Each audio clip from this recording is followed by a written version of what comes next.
Maybach SW38 Special Roadster by Spohn 1937 to 1938.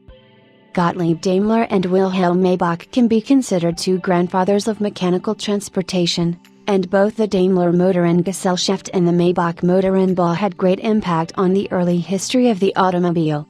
Wilhelm Maybach worked closely with Gottlieb Daimler during the development of the very first automobile at roughly the same time that Carl Benz was developing his patent motor wagon. Maybach was an incredibly gifted engineer, who among his many inventions could count the honeycomb radiator and the atomizing carburetor.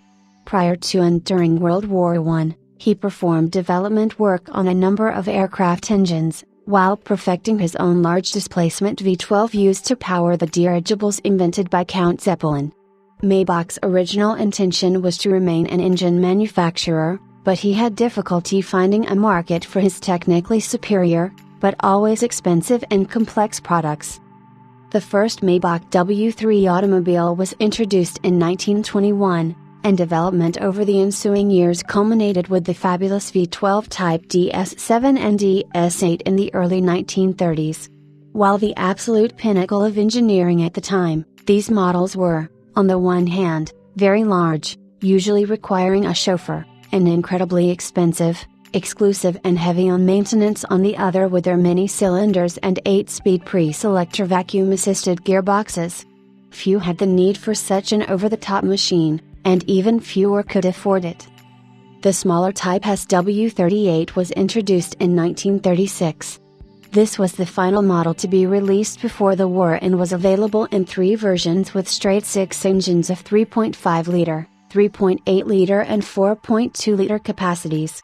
The engineering was a tour de force, and the automotive world was stunned by this six-cylinder car, which was capable of reaching speeds close to 100 miles per hour, a benchmark velocity during the era.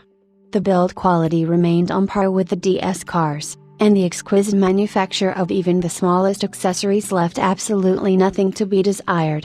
Customers were captivated by this new, lighter and more agile model. It was a deserved commercial success for the marque and sold well in consideration of its exclusivity. A total of 520 chassis were built between 1936 and 1939, which was a substantial number in Maybach terms. Only around 152 of these fabulous Maybachs are known to exist today, so ownership continues to be very exclusive. While the SW38 was meant to be a new smaller Maybach, small is a relative value, and it is only in relation to its gargantuan siblings that the SW38 can be considered a compact automobile.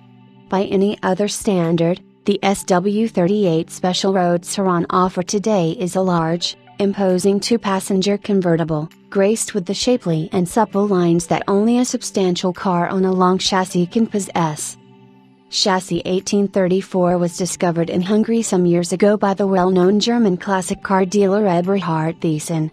The chassis was originally fitted with Pullman limousine-type coachwork, which, while practical from a people mover standpoint, did the exclusive chassis no favors in the looks department. Since the original body was in a poor state, it was decided to construct the current body based on period Spohn drawings of another car. The mechanicals and the chassis were restored as correctly as possible and to a high standard. The cream leather interior was also trimmed to a luxurious standard. A correct type engine is fitted, although according to Mr. Thiessen, it may possibly not be the original engine first installed in the chassis. The work was performed over a period of years by AB Motorai in Vilnius, Lithuania under the close supervision of Mr. Thiessen. Everything about this car speaks of the craftsmanship and attention to detail that was par for the course during its construction. In period, the Special Roadster was the most sporting bodywork available on the most sporting Maybach chassis. With its two-tone light and dark blue paint and many chrome accents, blue top, the striking sweep of its well-proportioned wings and the long slope of the rear deck which carries the Continental spare, it is in every way a breathtaking car which will be a tough act to follow, irrespective of where it may be shown. This is an incomparable opportunity to acquire an exceptionally unique and aristocratic motorcar.